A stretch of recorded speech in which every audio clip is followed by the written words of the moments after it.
For my birthday, my parents sent me a gift box. My husband looked at it and said, "Don't open it." I asked, "Why? Can't you see it?" I looked closer and froze. I didn't open it. I did something else instead. 30 minutes later, police were at the door. I'm not a big birthday person. I don't throw parties. I don't post dramatic selfies with 34 and thriving. Honestly, I forget it's my birthday until my husband buys me a chocolate bar and makes a dumb joke about being married to a mature woman. That's enough celebration for me. So when my phone rang the day before my birthday, and my mom was on the line sounding like someone had injected syrup directly into her carotid artery, I already knew something was off. "Oh, sweetheart, we sent you a little surprise. It should arrive right on time." Right on time. Like my parents had ever been on time for anything that didn't involve my sister. So, I played along. I said, "Oh, okay, thanks." She giggled. "My mom doesn't giggle. It's nothing big," she said. "Just a token of our love." That's the moment I should have known. Not because of what she said, but because she said love and didn't immediately follow it with a reminder that I am too sensitive. But you want to believe, even after 34 years of crumbs, even when you've trained yourself not to expect anything. A stupid part of me went, maybe it's real. Maybe they're trying. They weren't. Anyway, it's my birthday. My husband, Jason, makes me pancakes and lets me drink coffee in bed while he handles a work call in the other room. It's peaceful, comfortable, and then the doorbell rings. A medium-sized cardboard box is sitting on the mat. No ribbon, no gift tag, no glittery, happy birthday RSO balloon, just a box. Plain brown, printed label, taped like it was packed by a robot. Jason picks it up, carries it into the kitchen, sets it down. Then he stares at it like it might grow legs. "And run." I say, "That's for my parents." He doesn't say anything. "Mom called yesterday, said they were sending me a gift. Still nothing." "Then don't open it." I laugh. "Why? You think it's cursed?" Jason doesn't laugh. He nods at the label. So I look. Really? Look.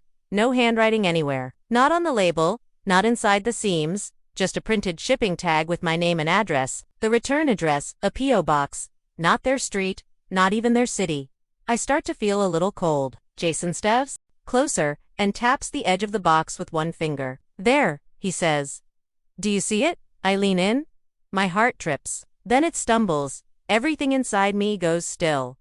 Not fear, exactly, not yet. Just dread with a familiar face. I don't say a word. Neither does Jason. He just steps back again, fully, quietly. And that's when my phone rings again. It's my mother. Jason looks at the screen. I look at him. I swipe to answer and hit speaker. "Sweetie, did it arrive?" I pause. Jason doesn't move. My thumb hovers over the end call button, but I don't press it. "Yeah," I say, "it came." "Did you open it?"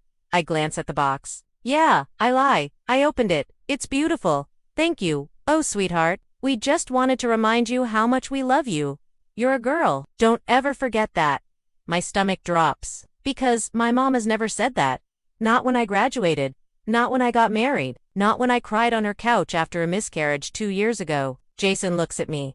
I shake my head slightly. "Well," she says, all sing-song, "we just thought you deserved something nice. You're so strong. You always have been." Then she hangs up. I don't say anything for a while. Neither does Jason. The box sits between us like it's watching. "I hate how nice she was," I say finally. "I know." Jason says, "She only calls me sweetie when she's about to lie." I know. And they never send gifts. Not even at Christmas. Remember that one time they gave my sister a Peloton and me a scented candle from the gas station? Jason laughs. I think the candle was used. I think it was expired. We stand there a while longer. I want to throw the box out the window, but also set it on fire, which is sort of contradictory, but so is my family. Eventually, I sit down. Jason makes tea. The box stays on the counter. We don't open it. We don't even touch it again. It just sits there taking up space, saying nothing, saying everything. 30 minutes later, there's a knock at the door. It's not a neighbor. It's not Amazon. It's a uniform. "Are you Russo?" I nod. "We've received a report about a package delivered to this address. Do you mind if we come in and ask a few questions?" And that's where I'll stop for now because the box is still there, and so is everything that came with it. To understand how we got here, you need to understand my life. Or at least you need to understand Ellie. Ellie is my younger sister, younger by 3 years, but lighter by about 1,000 emotional pounds. If I'm duty, she's delight. If I'm the one who remembers everyone's birthdays, Ellie is the one who just can't deal with that kind of pressure right now. She was the golden child. Not in a sparkly, overachieving way, more like in a let's not make her upset kind of way. She cried easily. That was her power. I didn't. That was my mistake. I think I was 8, the first time I took the blame for something I didn't do. We had this hideous vase in the hallway, dark green ceramic, probably worth $12, but treated like the crown jewel of the family estate. One day it shattered, loud, crash, big mess. Ellie was standing over it, bottom lip trembling like a cartoon. I remember walking into the hallway and just knowing what was about to happen, like a reflex. When Mom showed up and started yelling, Ellie pointed at me. Riso did it just like that. No warm-up, no eye contact, just betrayal. Clean and cold. I hadn't touched the stupid thing. I hadn't even walked past it, but I said nothing because I was older. Because she was crying, because I knew how this movie ended. Mom looked at me like I was a disappointing puzzle she couldn't put back in the box. Well, you're the big sister. You should have been watching her. I got sent to my room. Ellie got a popsicle and that was that. Another time? I think I was 12. Ellie borrowed my favorite sweater, wore it to school, got paint on it during some creative moment in art class, and then blamed me for not telling her it was special. Mom just nodded like that made sense. Why didn't you hide it better, Riso? You know, she's still learning boundaries. That sweater had been a gift from my grandmother. Ellie never apologized. She said I overreacted. Then she cried. Then she got ice cream. And I learned again. Truth doesn't get you comfort. Tears do. By the time we were adults, we weren't so much sisters as two people who grew up in the same house and tried to keep the peace whenever our parents were in earshot. Ellie didn't go to college. She did a yoga certification, sold essential oils for 3 months, made a spiritual art Instagram that was actually just reposted Etsy screenshots and photos of her holding coffee mugs on beaches. Somehow, none of it ever failed. It just evolved. That's what my parents said. She's finding her way. She's got such a creative soul. Not everyone fits the mold, Riso. Which is hilarious because I never wanted Ellie to fit the mold. I just wanted her to pay back the $600 she borrowed to launch her failed bath bomb line. But I didn't say that. I just watched from a safe emotional distance as she failed upwards with my parents cheering in the background. About a year ago, I got a call from Mom. She wanted to take me to lunch. Just me, I asked. She said it like a treat, like I should be grateful. We met at this farm-to-table place she always pretended to love, but secretly called overpriced. Ellie was already there sipping a kale smoothie and looking like a discount lifestyle blogger. They were friendly. Too friendly. We ordered small talk. Then Ellie hit me with it. So, I was wondering, would it be okay if I used your name and address for something? Just for a business account, for this little art thing I'm working on. It's not shady or anything. It's just easier because I'm kind of between leases and you're so stable. That word stable? It always meant the same thing. Boring, predictable, easy to pin things on. Mom jumped in. We just thought it made sense. You're good with paperwork, and it's just temporary. Really, I didn't get angry. I didn't even hesitate that long. I just said no. Got calm, quiet, absolute. Ellie blinked. She smiled too quickly. Hey, well, that's okay.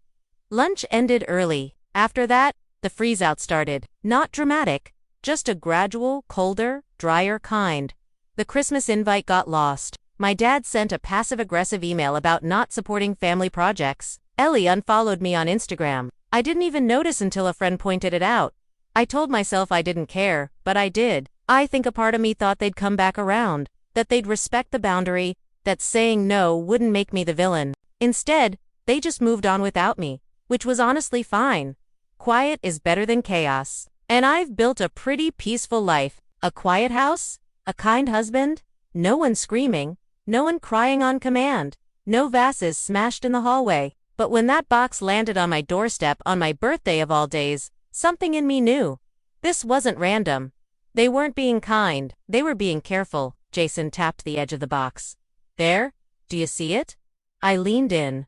My heart tripped, then it stumbled. It wasn't just the label, it was everything. The font, the plastic wrap, the barcode alignment, the kind of details you only notice when you've seen them up close before. And I had, a year ago, we'd stopped by Ellie's apartment, me and Jason, to return some dishes. She was neat and packing peanuts and calling it inventory. Her hallway looked like a warehouse. Boxers, everywhere. They felt the same way. Same logo, same gloss, same smell, like varnish and melting glue. She'd laughed when I picked one up and told me to put it down. "The supplier is strict," she said. "They track who opens what." She called them strict, not careful, not expensive, strict.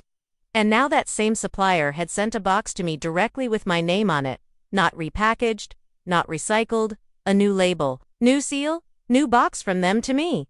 Jason didn't say anything else. He didn't have to. This wasn't a gift they sent using an old box. This was a shipment, a deliberate one, the kind Ellie never lets anyone else touch. And somehow it landed on my kitchen counter. I did unspeak because there was a single thing I could say that did taste like betrayal. After I saw the packaging, I already knew. Then came the call. My mother, syrupy and soft, asking if I'd received our little gift. I told her yes, told her I opened it, told her it was beautiful. I hadn't. Jason stood next to me in the kitchen, arms crossed. I picked up my phone, tapped record, and set it on the counter beside me, not out of instinct, not out of paranoia, because I'd already seen the box because I knew what this was. They weren't sending me a gift, they were sending me a problem with my name already printed on it. The knock came less than half an hour later. I opened the door to a uniformed officer, polite and expressionless in that practiced way. "Are you Russo?" I nodded. "We received a report regarding a suspicious package delivered to this address. Would you mind if we came in and had a look?" Jason stepped into view behind me. I opened the door wider. "Sure," I said. The box was still on the counter, unopened. Same taped edges? Same weight? I hadn't been able to shake since it arrived. I gestured toward it. "That's the one," I said. The officer walked over, looked it over like it might move. His partner stood just behind, eyes scanning the kitchen like we might have a warehouse tucked under the table. "It was addressed to you?" he asked. "Yep. Birthday present from my parents. You've opened it?" "No." He nodded once. "Would you mind if we opened it?" "Go ahead." They were methodical. Gloves, box cutters, everything by protocol. The flap peeled back with a dry sound. Inside bubble wrap, decorative pieces, the kind of soulless things people overpay for when they want to look cultured, a few little a certificate of authenticity, and a shipping slip with my name. Of course, one officer scanned a QR code on the bottom of a piece. He glanced at his partner. They exchanged a look I couldn't quite read. "Do you know what these are?" the first one asked. "I mean, they look like art kind of," I said. "Do you know where they came from?" I shook my head. "I told you my parents sent it to me as a gift. Do you have proof of that?" I picked up my phone and played the recording. My mother's voice came through bright and hollow. "Did you get our little gift? We just wanted to show you how much we love you. You're our girl." I stopped it there. It was enough. The officer nodded. "We're going to take this with us. You're not being charged at this time, but this shipment matches materials in an active investigation." I gave a tight smile. "No problem." They boxed it back up like it was a biohazard, thanked me again, and walked out the front door with Jason trailing behind them. I sat down at the kitchen table. My coffee was still warm. That felt offensive somehow, like the universe was trying to suggest everything was normal. 3 hours later, my phone rang again. I didn't check the number. "Didn't need to," I answered. My mother's voice was no longer soft. "How could you?" I didn't respond. "You told the police it was Ellie." "I told them who sent the package." I said. "You did. You know what this means for her." "Yes, I do." "You could have kept your mouth shut. You could have said it was a mistake. You called me. You checked to make sure it arrived and then you tipped them off." "We didn't have a choice." "You always have a choice. If they found it at your place, it would have ended there. Quiet. Contained. No one else gets hurt. So, you sent stolen goods to my house in my name, and hoped I'd be dumb enough to open them." Silence. Then my father's voice came in. Low, measured. "We thought they'd seize the items and move on. We didn't think they'd trace it back this far. But you thought they'd trace it to me. Resso, you're stronger. You've always been stronger. He used my name. You used my house. Ellie's not built for this, and I am. You don't have kids. You'd bounce back there. That was the reason. That was always the reason. You've always been the cold one," my mother said. "And now look what you've done." I didn't answer. I ended the call. Jason came back into the room, a cup of tea in each hand. He sat one down in front of me and didn't ask anything. I looked at the counter. The space where the box had been felt like a scar. "They really thought I'd open it," I said. Jason sat down across from me. "They really did," he said. And that was all there was to say. A week after the police took the box, The detective called me again. I was halfway through a bowl of cereal. Jason had just left for work. The sun was doing that nice warm window thing. You know when things feel like they might be okay again? Then, my phone lit up. Unknown number. Of course. Ro, do you have a few minutes? For what? Why not burn it down before breakfast? We need to confirm something. Your name appears on multiple documents related to the business your sister operated. Have you ever registered a business under your name? No. Have you ever listed yourself as a co-owner or manager for any company tied to art sales, resale platforms, or international supply chains? I actually laughed. I once tried to sell a bookshelf on Facebook Marketplace. That's as far as my entrepreneurship goes. He didn't laugh, not even a pity chuckle. There is a digital signature filed with your name and a business email address attached to a now suspended account. Let me guess. resource73@catchyrtmail.com. It ends in .designs. Of course it does. Would you mind looking at the digital signature? He sent it over. It took about 3 seconds to confirm what I already knew. It wasn't mine. I mean, it was my name, sure, just not in my handwriting. Like someone tried to imitate it after glancing at the back of a birthday card once. Is that your signature? No. Do you recognize this email? No. Could your sister or parents have had access to any of your old documents? I paused. Yes. Years ago.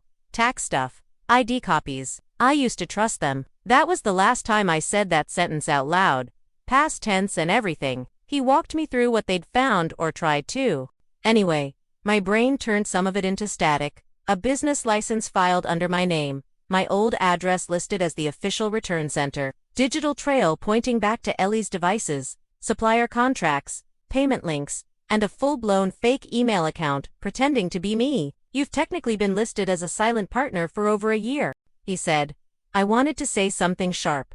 Something clever. But all I managed was, of course I have. He asked if I'd be willing to provide a written statement confirming that I never authorized any of it.